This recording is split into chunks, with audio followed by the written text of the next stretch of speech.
Welcome back to the class on international business communication. We are nearing the end of our course. At this point, we've had 35 classes on different aspects of communication. Today, we will be discussing movement to another culture, which is really where whatever we have talked about starts becoming applicable. So, let's get into it. Some revision first. What is culture? We have discussed all this a great deal. Please discuss amongst yourselves how communication plays a part in the evolution of culture and vice versa. Does communication affect how culture evolves? One, does culture evolve? Do you think culture evolves? If yes, then how does culture evolve, and what role does communication have in the evolution of culture, and how does culture in turn determine how you communicate? So please discuss this interplay in your class before you move on to the next part of this lecture. What are the barriers to intercultural communication? How what can prevent the effectiveness of communication interculturally? Does technology play a part in the evolution of culture? If yes, how so? We have also discussed the role of technology in communication a little bit. I mean, I've just given you these leads to follow up on, and I'll be giving you a whole bunch of references that you can look through and find out more about on the internet. So please discuss all these things amongst yourselves and then do a little bit of revision. I've brought some slides from the previous classes that we've had. So, we will first look at those slides and then we will discuss some more. Okay. We discussed some stumbling blocks to intercultural communication. We discussed the assumption of similarities as one of the stumbling blocks. We discussed language differences, especially in cultures where the language is different. Now, if the language is the same, still we will face some sort of a problem in intercultural communication. We have non-verbal misrepresentations, preconceptions and stereotypes. We have biases that that are inherent in our perception of a culture. We have a tendency to evaluate people, and these are the stumbling blocks even in normal communication. We may also have high anxiety, especially when we deal with people from another culture, and these can be some of the problems in intercultural communication and eventually adaptation and acculturation. I'll explain the meanings of these different terms to you in a few minutes. Okay, reasons for these stumbling blocks. We discussed all this. These are just slides from previous lectures. So please pause on the slide and discuss it amongst yourselves if you haven't revised this already. We depend on signals which are frequently ambiguous. We can never know the state of mind of other people. We can only hope to predict what other people are thinking and where they are coming from. We use our own coding system to decipher these signals that we get from the environment, and the way we decode the signals we receive depends on our own state of mind at that point of time. What am I feeling? Am I feeling peppy? So, I am going to, especially for signals that have multiple interpretations, especially for signals that can be interpreted both positively and negatively, that can be interpreted to give you a meaning that is comfortable or uncomfortable. We could have some stumbling, we could face problems in accurately understanding the signals coming to us from the environment. We have also discussed the role of intention in perceiving these signals coming to us from our environments. At my end, as a receiver, I will have some idea. I will try and figure out what the person sending the signal intended. Was it to hurt me? Was it to give me a piece of information? So I will interpret those signals on my own. I'll give you an example. In a high context culture, it is considered more appropriate. We had discussed the contextuality of cultures. In a high context culture, it is considered more appropriate to focus on the interpersonal relationships rather than the goal at hand. Now, we have a concept of space, we have a concept of privacy. In low context cultures, these concepts are much more pronounced. than in high context cultures. So what will happen is that in a high context culture, everybody's business is everybody's business. It is considered impolite to tell people to mind their own business. So if you're having a common gathering and somebody tries to come in a high context culture, it is very difficult to tell people that, look, it's not your this gathering has or whatever, this official meeting has not been does not deal with something that you may be concerned with. Even though it is being held in a common place, it is not something where it is not something that you will be concerned with or something that will affect your work. So please back off. So that is something that you cannot say to a person in a high context culture, because people will interpret it wrongly. Whereas in a low context culture, it is assumed that unless you are invited to a meeting, even if it is in a public place, you will not go. So in the office, you have these common gathering areas. Everybody can go there. They are meant for everybody's use. But if you see a group of people sitting together engaged in some sort of discussion, it is not considered appropriate, especially in a low context culture, to just butt in, to just barge in because you are a part of that organization just as any other. It is considered, it is not considered appropriate for you to barge in to the in that common place just because you belong there. Whereas in a high context culture, it is considered okay for you to walk in. The problems this creates in the official environment are that if you are really focused on what you're doing and people in that environment are trying to segregate their personal and professional business, and somebody tells a person to, somebody just informs a person, you see one of your colleagues walking towards this common area and you just inform them that, look, a meeting is going on, and the person says, what is it about? And you either don't tell them or you tell them, but then the person says, so it doesn't concern me, and you say, no, it doesn't concern you. And that is the end of it. Now, the person could interpret this message in two ways. One, the person could say, okay, it doesn't concern me, I don't need to be there even though the meeting is happening in a common place. Or two, if the person is really focusing on the relationships and on the idea of entitlement, this person will say, well, why am I being left out? Why am I being prevented from this common area? Maybe this person is deliberately trying to hurt me by telling me that a meeting is being conducted. So the intention of the sender of the message is transmitted or is perceived by the receiver depending on his or her own context, what he or she may be thinking. And that will determine, or what he or she may have experienced in the past, and that will determine the flow of communication in that organization or between those two people. This person who's telling this colleague not to walk into that area does not probably have any intentions of hurting the person's feelings, but the other person at the other end feels hurt. So you are just saying that, look, it's not your business. This is a concept of privacy and personal space. Even though it is office, even though it's a common area, it is not your business. Please don't come here. So anyway, so this is one example of a misinterpretation, and again an example of how we decode signals we receive based on our own state of mind.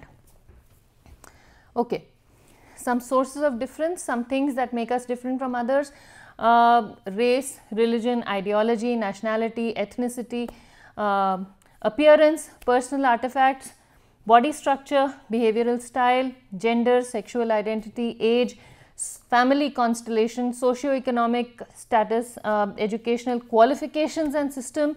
Again, I think we've discussed this earlier on. There is a different perception about, especially in India, about the ICSE board and the state boards and the Central Board of Secondary Education. So, depending on where the person says the person has graduated from or the board that the person refers to, we form an opinion about them.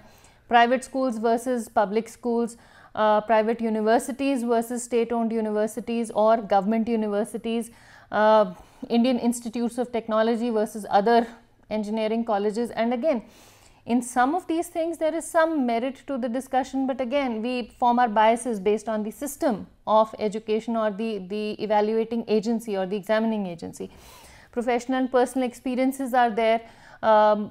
Person who has never lived abroad, gives you these 20 tips on living abroad, collects all this information from the internet and collects all these things and tells you this is how you should live abroad, or this is how you should do things in, say, I'm not a Bengali, but if I were to give somebody a list of tips on what Bengalis typically do or what happens traditionally in Bengali systems of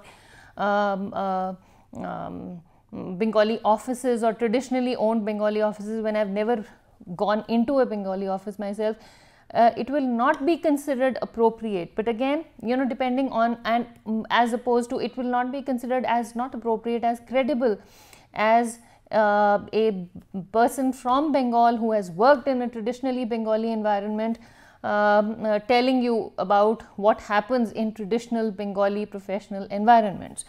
So all these things make a difference. Occupation, our perceptions about different occupations. We assume that everybody in the armed forces is fit and healthy and they never have any health problems. Maybe not.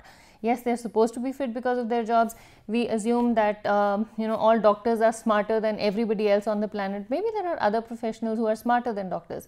Again, nothing against doctors. I'm just trying to compare two perceptions about two different areas.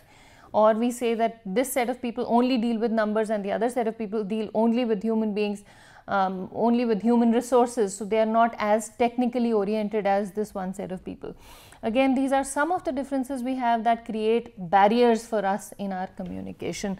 What happens when we move to another culture? Now, taking all that I've just said, keeping all this in your mind, let's discuss what we are here to discuss today, which is movement to another culture. Okay, migrant groups. When we move to another culture, we are talking about migrating, not really migrating in the legal sense, but just movement. And we have voluntary migration and we have involuntary migration. Migration because you want to go, or migration because you are forced to go out. So we have two types of migrant groups, two types of voluntary migrant groups. We have the sojourners. These are the travelers who move into a new cultural context for a limited period of time and for a specific purpose. The students could be sojourners, the travelers could be sojourners, the people who visit there, or tourists, all of these people could be clubbed into this category. On the other hand, we have migrants, individuals who leave primary cultural contexts in which they were raised and move to a new cultural context for an extended period of time, usually a lifetime. So these people are considered to be migrants. And again, there are various legal definitions. I am not a lawyer. I cannot give you those definitions and I cannot claim that whatever I am saying here is legally correct. I am just telling you the common perceptions of these two types of movement into another culture, voluntary movement. The other type is the involuntary movement. We could have refugees, people who have been forced out of their homes to go and live in another country. We have people from the troubled areas in the world. We have the United States and other Western nations have been very welcoming of refugees from different countries. So we have people from Afghanistan who are there for asylum. We have people from the African countries who are in the United States for asylum. I have had friends from both of these regions who are there, and the way they adjust, the way they communicate within the host country and the way they adjust to a host country is very, very different from the way the people who go there voluntarily. I mean, these are people who were happy in their own homes and they have been forced. If we talk about India, the Tibetan settlement in Dharamshala is a perfect example of involuntary movement into another culture. And especially the earlier migrants, or the people, the people who were born here are much more comfortable with the local culture. But the people who were forced out of Tibet, who fled from Tibet, who have been forced to go and settle down in Dharamshala, they have a different style of communicating, and we will refer to these examples as we go on in today's lecture. The other type of forced migration is human trafficking. This is illegal, but it happens. It happens a lot. People are given some sort of temptation to, you know, there are these agents who give people temptation or who tempt people, and they say, okay, I'll help you get settled in the Middle East, or I'll help you get settled in the United Kingdom, or I'll help you get settled in some Western country. Give me this much money, give me your passport. And once they have their passports, they don't return the passports. They'll just pile them onto trucks, they'll ship them to this place, and we read these reports off and on. Now, I cannot, or my knowledge about this is based on what I've read in the news and heard in the news. Human trafficking happens for work, very low paid work, lots of hard work, but very, very low pay. The other type of human trafficking happens for sexual purposes. We have a whole bunch of many incidents where women are sent to different countries. You know, they are kidnapped and they are sent. The third type of human trafficking happens when little children are abducted and they are sold to families who want to adopt kids. These are all unfortunate incidents that happen in the world. This is involuntary. Those children, those women, those men don't want to be separated from their homes, but they are used for these purposes by illegal agents and through illegal practices. So they have a different style of communication in the host country. They have a different style of adaptation to the new culture. And all this has a bearing on, and we come across the general population that may go there voluntarily, may come across people who go there involuntarily, and the interactions can be quite complex at that point, especially if a person from the host country is also involved. So anyway, so these are some of the scenarios that I'm exposing you to. When you move to a different culture, you may end up coming across many of these things. Okay, migrant-host relationships. How do we form relationships in and through communication with the hosts of the country we visit or the culture we visit? Now, I'm talking about country since we are discussing international business communication, but in a country like India, most of the communication is intercultural, and it's very, very difficult. Again, emphasizing on the diversity of our country, we have the country is administered in 18 officially recognized languages, and there are over 1,500 officially mapped dialects in the country. And when we say languages, we mean languages with their own scripts, histories, everything. So moving from North India to Bengal was a big transition for me, and I'm sure many of you listening to these lectures have faced similar things. Similarly, people from southern India come to northern India and they face a lot of, especially if they've never traveled, they come down and they settle down, and there's lots and lots of issues that come up, you know, misinterpretations happen. So this is also migration, interstate migration, which is very, very similar to international migration. International migration in this case has a lot of legal issues attached to it, which are minimal in the case of interstate migration within the same country, but things do happen. Assimilation is one way by which the migrants form relationships with their hosts.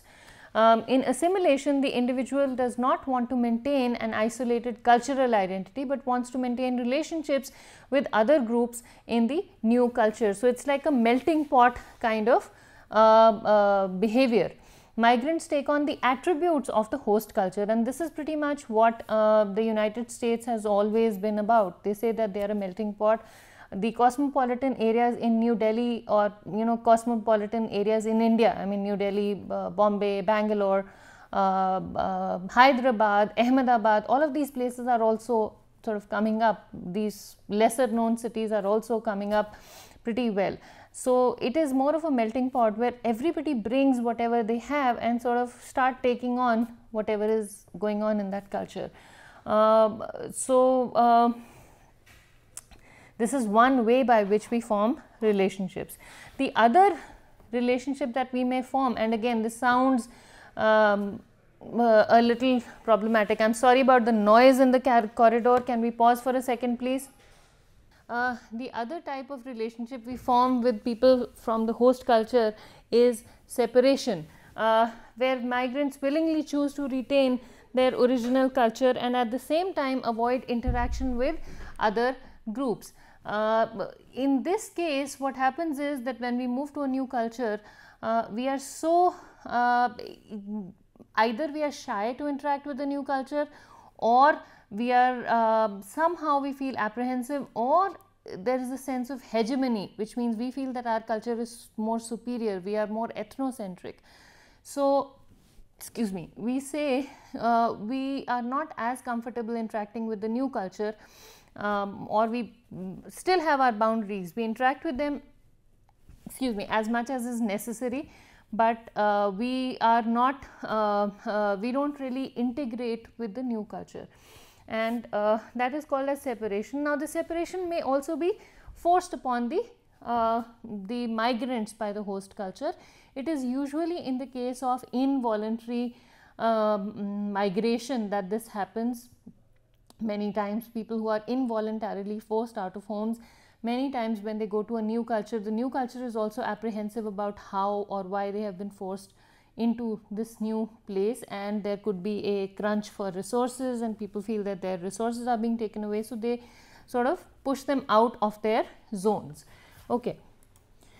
Integration is another way by which we integrate with a new culture, by which we form relationships with a new culture. It happens when the migrants have an interest in maintaining their original culture and also in maintaining daily interactions with other groups. For example, Punjabis celebrating Lodi and Durga Puja at the same time in West Bengal. Lodi is our festival that it's the celebration of the spring harvest, and in addition to that, that's a very typically Punjabi festival, winter harvest, and Durga Puja is a very typically Bengali festival, but when Punjabis come to Bengal, they will celebrate Durga Puja with equal fervor, and vice versa. When Bengalis go to Punjab, they celebrate Lodi, they participate in the local functions, they also celebrate their own. So, this is integration, this is how we form relationships with the host culture. Marginalization occurs when the individual or group expresses little interest in maintaining cultural ties with either the dominant culture or the migrant culture, and this is where the term confused migrants has come from, or I can give you a slang word that's used. I don't subscribe to it, but then I've heard this being used, ABCD, American born confused desi. Again, I've heard this, and this is probably what it refers to, that we are not sure when we go to a new culture, especially second and third generation migrants from very traditional migrant families feel disconnected from their own culture because they have not, or from their parent culture because they have not been in touch with the culture. At the same time, their families are so traditional that they have not really encouraged their integration with the host culture. So, it's like, they are pushed to one side and people are confused as to where they belong, neither here nor there.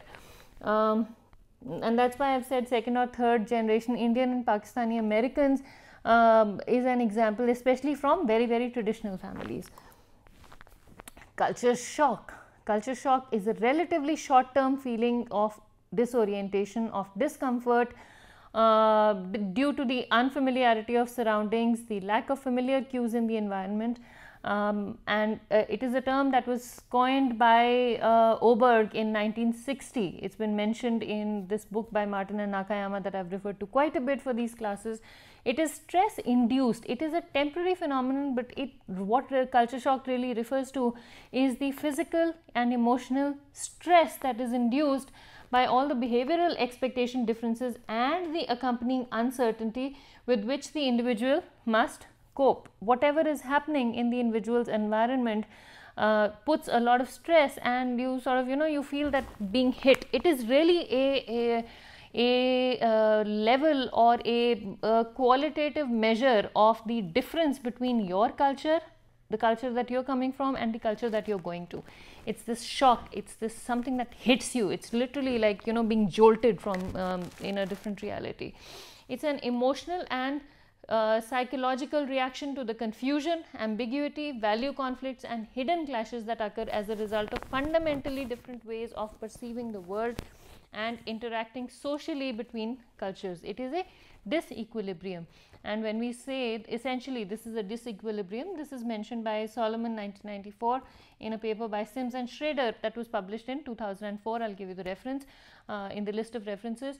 So this is what it really is. It is a sense of disequilibrium. Oh my God, I'm so different.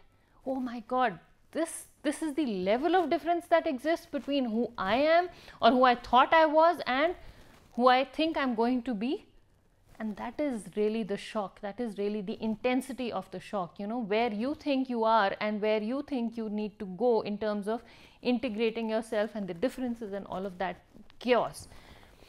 Okay, some factors that affect expatriate culture shock. Another word, expatriate is another word that is used to refer to people going out of their home cultures, moving into another country.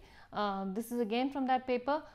Expatriate culture shock depends upon the training you've had in dealing with culture shock, and I've made it a part, I've made all this a part of the relationships that we form with the host cultures, because culture shock is an essential part of that process where we are trying to adjust to the new culture.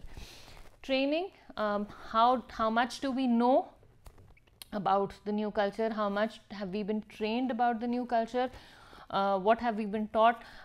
If you're going to a Western country, is your knowledge restricted to what you see in the movies, or is your knowledge coming from elsewhere? I'll give you a reverse example. Many Westerners who come to India expect to see elephants on the streets, elephants and camels on the streets, and snake charmers sitting by the roadside, and lots of poverty, and so that is what they're coming to see.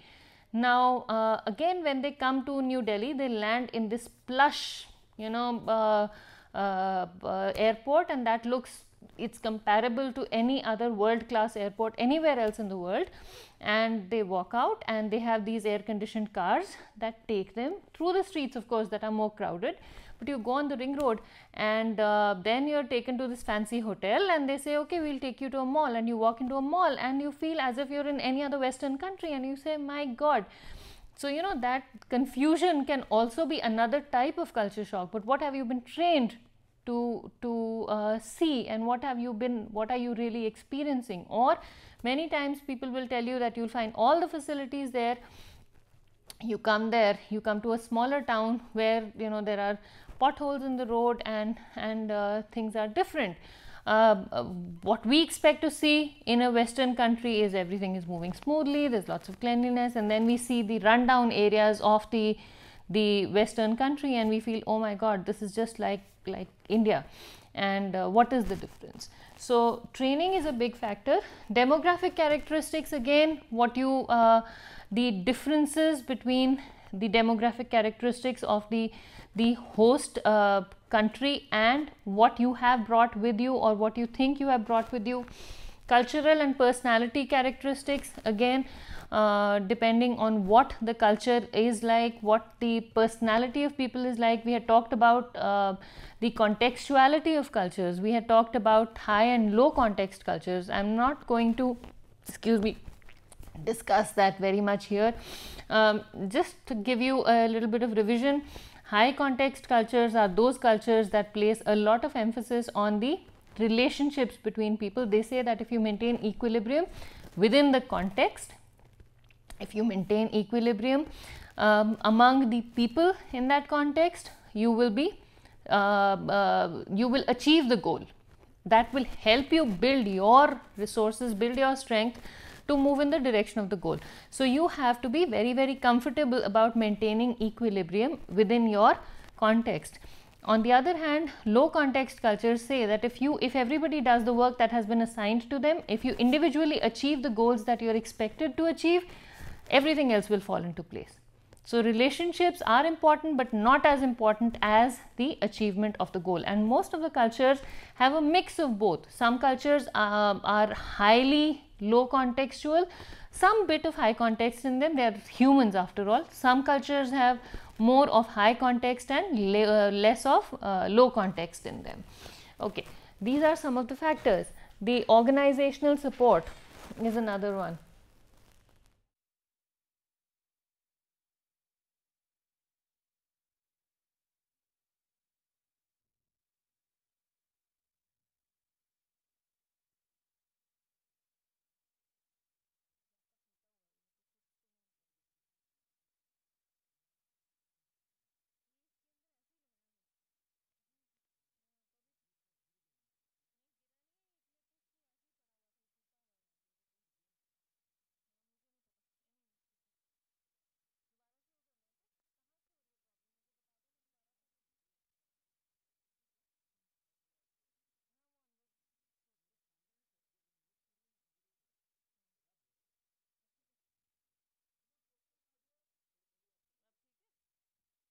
ठीक है, ठीक है, switch करो, ठीक तक ले, ठीक है, ओके, मैं हाथ दूँ, स्लाइड से ही दे देगा, स्लाइड, ठीक है.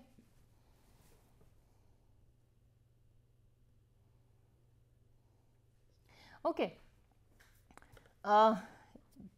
Two more factors that influence expatriate culture shock are: one is the organizational support. How much of support do you have from your organization? How much of support is your organization giving you in terms of your adjustment? Are they expecting you to perform up to 100% the day you land? Many times you may be jet lagged. If you're moving to a country where the time difference is 10 to 12 hours, it may take your body to physically adjust to that environment. You need to get used to a lot of things. We'll see, if we have time today, I will discuss some of those things today, otherwise we'll take that up in the next lecture. But it's pretty much adjustment to a new way of life completely, time difference, your body has a clock of its own. So that is one. Then the food, the environment, the weather, the people, the place, your bed becomes a big deal. It doesn't sound very important, but it is a big deal. Your own pillow, unless you're carrying everything you're used to. The glass that you have your water from at night, your sleep rituals, all of these things, your wake up rituals, what do you do, when you wake up, your the coffee pot, what kind of coffee or tea you like to have, whether you'll get the same kind of tea or coffee, whether you'll get the same kind of food over there, whether you will be able to find house help, hospitals, this and that. So how much of support do you have from the organization, plus the family ties? If you're lucky, you will be able to take your family along. Many times what happens is, even if you're going outside the country for work, you go on your own and then you settle things down and then you call your family. But then you start missing them, and that has a bearing on how you communicate with people and how you look at relationships, both personal and professional. So moving to a new place itself is a problem, and moving to a new place where you don't where the culture is different or moving across borders is a lot of is lot more complex than moving to a new place within the same culture.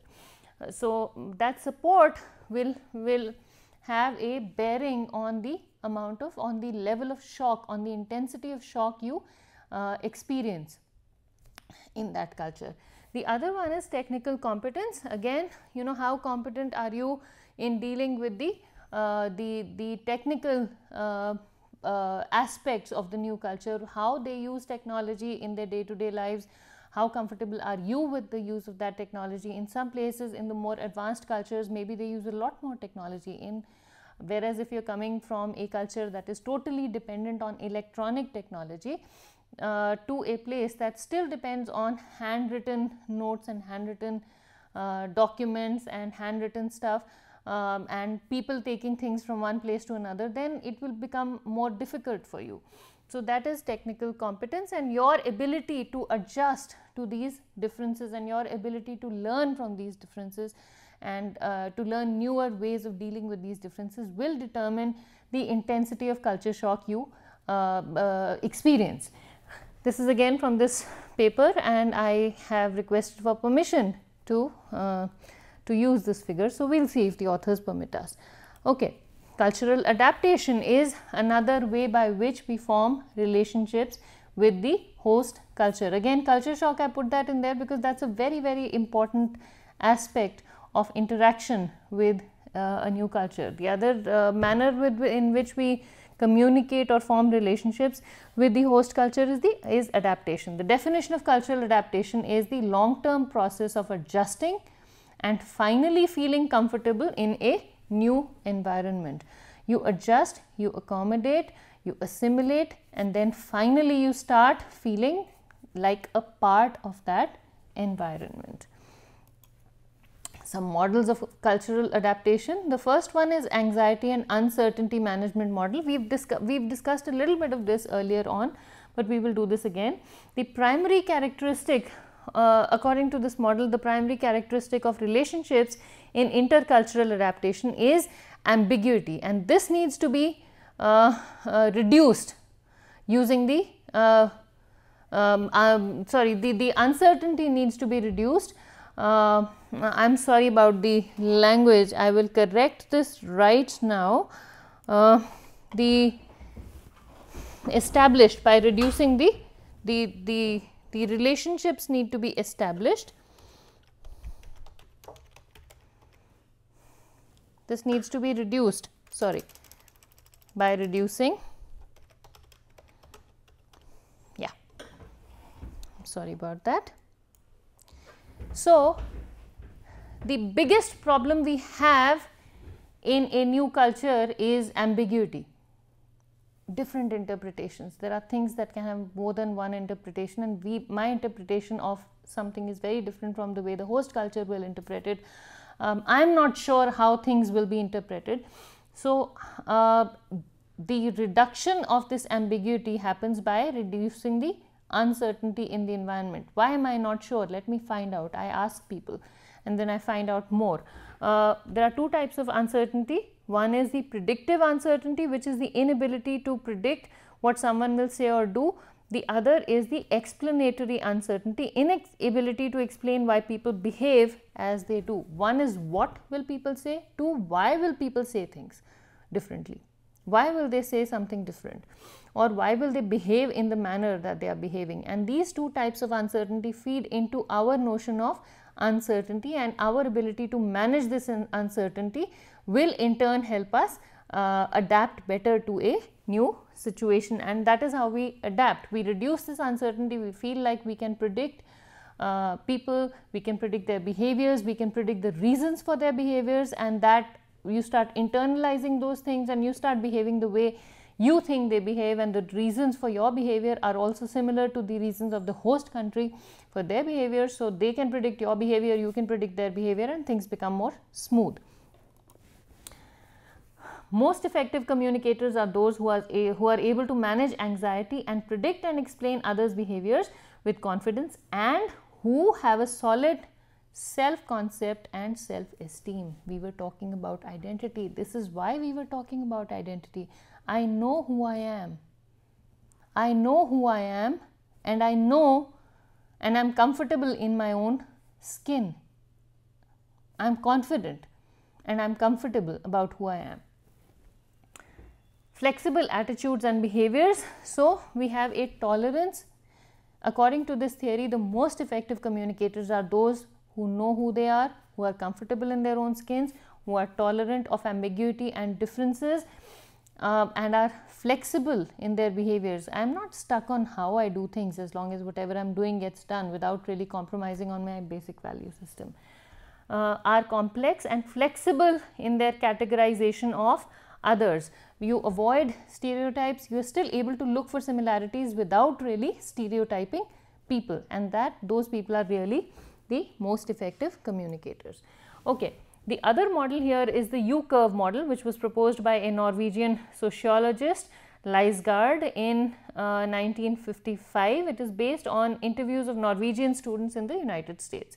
These stages, according to this U-curve model, the stages in adaptation are anticipation or excitement. I am excited, I want to know everything I can about this new culture. And suddenly, when I know all of these things, it hits me, my God, this is how we are different. So, I experience culture shock. Where do I stand? There is a disorientation, there is an identity crisis, and so you are like, oh my God, I am different from these people on so many levels. First, excuse me, I am trying to get all this information. then suddenly the differences between the information I've got and what I knew about myself and my country and where I'm coming from, they suddenly come and there's a clash. They're like, oh my God, boom, you know, and you're stuck and you don't know what is going on. And then suddenly I realize, okay, this is what I need to throw out, this is what I need to keep. So there's mutual give and take, there is some gain, there is some loss, and then you adapt. And this is called the U-curve model, which was proposed in 1955. This is mentioned in the book by Martin and Nakayama. The other model is the transition model, which was proposed by Bennett in 1998. According to this model, all adults go through a transition. In any new situation, all adults go through a transition, culture shock and adaptation when they move from one phase of life to another. You move from being a school child to being a teenager in college, you experience transition. You move from being a student, an undergraduate student, to being a master's level student, you experience a transition. You move from being a master's level student to somebody in the workforce, you experience a transition. And they say that, Bennett says that intercultural adaptation is very similar to this kind of transition. You know, all these transitions can be clubbed and they all happen in the same manner. This transition involves loss and gain. You lose a little bit of what you had in the previous life that you're leaving behind or that you're moving on from, and you gain some aspects or some attributes of the new life that you're entering into. It could be achieved through fight approach, which means you throw yourself in the situation and you learn. Throw yourself in the water and learn to swim. You get in the situation, you learn, you succeed. Bigger culture shock, much more difficult in the beginning, but you integrate a lot better. Flight approach, you delay assimilation, you delay adaptation, you keep holding on to your values and beliefs and ideas and perceptions about your old culture, and then finally when there's no option, then you suddenly sort of resign to this new culture. The flex approach, they say, is the best, which is a combination of fight and short periods of flight. So you get into a new culture, when it becomes too difficult to handle, you go back to your old culture, or you go back home, or you meet people who you are really comfortable with, come back, either physically fly back or at least stay in touch and sort of bring those things into your interactions. And it's a combination of being in the situation, taking some risks, getting a little bit hurt, and also keeping whatever you know best, or following or doing what you know best, and slowly integrating. This takes longer than the fight approach, but it is still more comfortable than the flight approach, which is much more painful. Okay, communication system model is what really applies to the role of communication in international adaptation. It was developed by Kim, and it has been proposed in or it has been mentioned in this book by Martin and Nakayama. I forgot to add that here, and I am going to do that right away.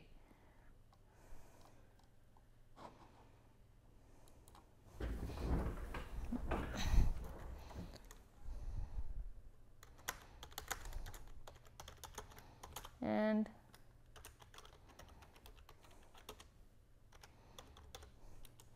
okay, and according to this, intercultural adaptation involves stress, it involves adjustment, and then it involves growth in the new culture. According to this model, a high volume of communication in an attempt to fit in results in more culture shock but better adaptation. So, there is more problems involved, but the adaptation is much better. Okay. Factors influencing adaptation. The first set of factors is the individual influences, your gender, age, preparation for the new life, expectations from the new place, all influence your adaptation. The second factor that influences your adaptation to a new culture is context, which is the receptivity of the context, how welcoming you think that the new context is to what you bring to the context. Or the relative status and power between sojourner and the host group, gender, race, etc. So, you know, where do you see yourself? Are they accepting of you? where do you think you fit in by virtue of the differences in your race or gender. Socioeconomic class is another aspect in context. So, you know, if you're coming from a very, very socially, economically well off background to a place that's not so well off, either people will reject you or you will perceive that they are trying to get maximum benefit out of you. On the other hand, if you're not, you know, you may be having that background, but when you go into a new context, your socioeconomic status is not up to the mark with the rest of the environment, you could feel patronized, and that can become very uncomfortable. Outcomes of adaptation are another factor that influence your adaptation. Psychological health is one aspect here. Psychological health means what you're feeling, how comfortable you feel with yourself, how comfortable you feel with dealing with these new things. Functional fitness, which is the ability to function in daily life in many contexts, and the ability to learn new ways of living and behaving. We feel we know everything. We feel we know, yes, if I fall sick in West Bengal, I know that I, you know, where the hospital is, where the post office is, how I need to talk to the to my boss, to the boss's boss, to the attendants in the office, to my students, that is fine. But what happens when I go to a new environment? All these things change. So how fast, how open am I to learning these new systems? Do I impose what I know, or do I sort of try and figure out why things are happening the way they are and take on those things? Intercultural identity, again, who do I think I am? Not like, you know, who the hell do you think you are? Not in that tone. All I'm trying to say is, where do I see myself fitting in the new context? I may be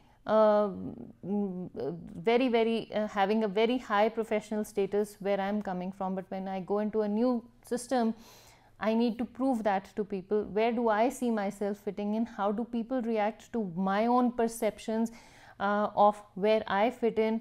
All of this constitutes your intercultural identity. Am I a part of this system? Am I an outsider? Am I an insider? Am I on the fringe? Am I doing, you know, how am I trying to fit in? The process that I use will also have a bearing on what people think of me and my identity over there. Acculturation is another way by which we establish our relationships with the new culture. Acculturation is a culture change that is initiated by the conjunction of two or more autonomous cultural systems. It is a process of learning and adapting to cultural traits different from the ones with which the person was originally reared. So, it is different. It is a process where we try and adapt to cultural traits that are different from the ones that we grew up with. It includes intercultural adaptation. It includes intercultural interaction. You start talking to people, you adapt, you assimilate the new culture, you maintain the old culture, you take in the new things, but you still sort of, you know, hold on to what you know, again have some bit of that, and or resistance to both new and old cultures. There's some bit of resistance. I'm Americanized, but not that Americanized. I will go up to this point, and that is the time when my old style culture or the values of the old culture will start kicking in.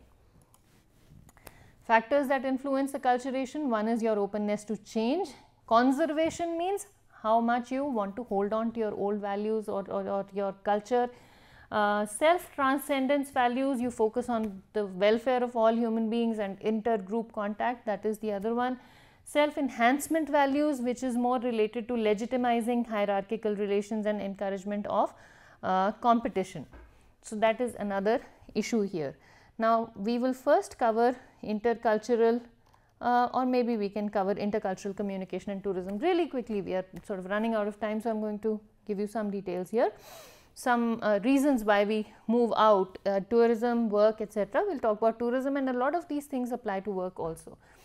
Some basic concepts: we have tourists, people who visit other regions for various reasons, and we have hosts, which are the residents of the tourist region. The attitudes of hosts towards tourists could be of two types. We could have, we could have retreatism, which is the hosts avoid contact with tourists for various reasons, or we could have they could be resistant to tourist intrusions. They might want to maintain their boundaries, they'll interact with you, but they may want to maintain their boundaries. Or revitalization and adoption, which is the set of hosts that thrive on interaction with outsiders, with tourists. For example, the local people in the touristy places of Himachal Pradesh and Jammu and Kashmir, their livelihood depends on tourists. They are more than welcoming of these tourists, and they show them around there. I mean, I am giving you examples of 2 states. I am sure pretty much in every state, every place you have that. Characteristics of tourist host encounters: they are transitory and short term, they are limited by time constraints. There is an unbalanced nature of interaction between tourists and host culture. So, one a group of people has more money, the other one needs that money, and so it is more of a hierarchical issue. Some communication challenges in tourism contexts are: the first one is social norms and expectations, and I am saying that this is in tourism, but this also applies to the fact to when you go to a new place and start living there. So, all these things are applicable there also. The first challenge is your understanding and perception of social norms and expectations. And the first part here is comportment. This is a real word, comportment on the street, your personal demeanor, what you wear, how you behave with people, the tone of your voice, the volume of your voice, behavior with others, known, not known, you may want to hug your friends in public. That may not be considered appropriate in some cultures, or in other cultures that may be the norm and you are not comfortable touching others even if they are very close friends, etc. Shopping, again, touching merchandise and trying on clothing, big issue in any place. You go to a new place and it becomes a big issue. Some cultures will allow you to touch things. They'll say, as long as you don't break it, we don't care if you touch things. Trying on clothing, oh yes, I mean, it is unhygienic, but we all do it when we go to cultures that encourage it, because we don't want to spend so much money and buy something that we don't look nice in, or that doesn't fit us as well. Bargaining, again, some cultures encourage it, some don't. Return policies are different in different cultures. So, I am giving you all these tips so that you become aware that these things exist, and that so that you sort of attune yourself to looking for differences in these areas. Language is another one. Culture shock, we've already discussed. Social and political contexts, what the world thinks of you and what the world thinks of the context you are coming from, and what you think, and where does your culture fit in as far as the social and political environment is concerned. So, all those things form a part of the challenges that tourists face, and of course immigrants of any nature face when they go to a new culture. Some tips on effective intercultural tourism: learn as much about the host culture as possible, learn a few local words to start with, please, thank you, and I don't understand your language at the very least. These are helpful words. So, learn these local words, learn about the local customs, especially issues that might affect your communication and quality of experience in the new culture. Observe through local television, through newspapers, magazines, behavior of people in public places like the market, railway stations, bus stands, etc., parks, etc. Just see how people behave with different situations, and you should get the hang of how you should be behaving. And practice staying flexible and tolerating ambiguity. This is something that I tell all my students. Learn to accept difference as difference without necessarily classifying it as good or bad, better or worse, etc. It takes a lot of time and effort. I have been trying to do it for the past 15 years. I still lack in it many times. But again, this is something that really comes in handy. When you get to this point where you actually start doing it, your life becomes so much more easy. Intercultural communication and business. Now we are really coming to our main topic. Communication challenges in intercultural business encounters. The first challenge here is work-related values, individualism versus collectivism, work and material gain. I mean, we had talked about high and low context cultures. What do you focus on? The environment in the office, relationships with co-workers, or your own individual achievement of goals? And whether it is the quality of work or the amount of money you get for that work. Quality versus efficiency is another one, where you have product versus process. It is whether the product is more important or the process is more important. Task versus relationship priority is another one. What is more important? Is the task at hand more important, or is the relationship you have with your colleagues more important? Language versus, in language you have monolingual people, you have bilingual people, you have multilingual people. So, you know, how you interact with them, how your interaction with them feeds into what you want to achieve out of your interactions with them will have a bearing on your efficiency at work, will have a bearing on ultimately how you're perceived at work and whether you end up staying in that country for work or not. Speak the language that your subordinate or customer feels comfortable with. Learn that language and speak it, you know, try at least, and use simple words. These are some tips that you can use there. Okay. Some more challenges: communication styles. Some cultures encourage direct styles, some cultures encourage indirect styles. We've talked about this. I request you to please go back to your notes and figure out which falls where. Honesty versus harmony. Again, you know, where should you be honest at the expense of hurting others? Where should you, I'm not saying dishonest, but where should you open your mouth and where should you not open your mouth is again an issue. You know, how much should you say, when should you say things? Business etiquette, again, can't stress on this enough. What is considered appropriate, what is not considered appropriate will depend on the culture you're in. This class is not about teaching you etiquette, so I'm not going to give you any tips. Start by thinking about the contextuality of that culture, and then a lot of things should become evident to you. Diversity, prejudice and discrimination, the role of affirmative action, which is, for people who don't know, affirmative action is formal policy for non-discrimination and inclusivity. Zoning, again, you know, your communication with, if as an expatriate with another expatriate, will be different from your communication with a host, will be different from the communication that happens between, or the message exchange that happens between two members of the host country. Your communication with a new expatriate versus a seasoned expatriate will be different, and so you need to be careful of these things and figure out what will be, you know, what style and what mode of communication will be appropriate where. Tips on effective intercultural business. This is pretty much taking us to the end of this class, and identify sources of diversity in your workplace, identify cultural values in your workplace and the manner in which they conflict with your own value system.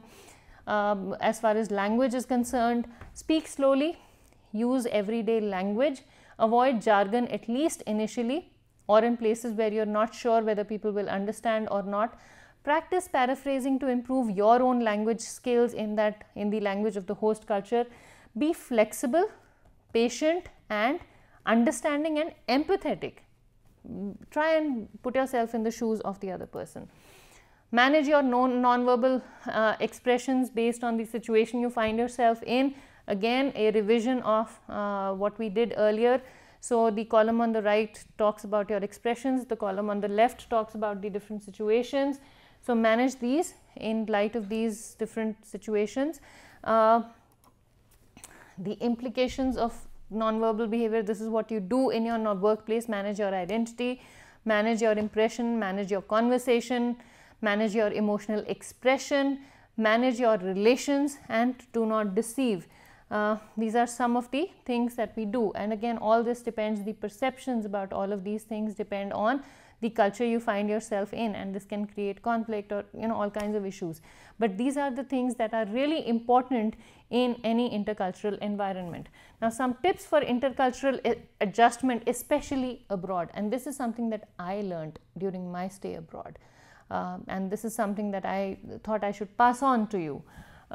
Be aware, read, listen and watch. Be very, very careful about what you see and just absorb everything. Look for examples of behavior wherever possible. Document everything as far as possible. Document whatever you can, especially in a professional environment. It always helps to keep records. So, document everything. Look for examples of behavior without opening your mouth and saying this is right, this is wrong. Adopt the most formal approach, and this is one technique that works for me, it may work for you also. Adopt the most formal, most high context approach and move to the less formal depending on the feedback.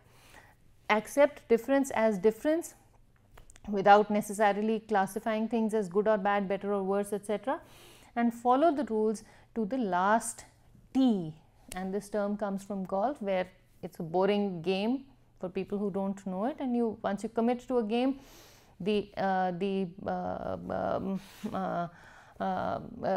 decorum demands that you sort of, you follow through till the last tea of the game. And that is what you should do. Follow the rules, follow the law of the land, no matter how difficult it may seem, and you will be all right. And we'll talk some more next time. Thank you.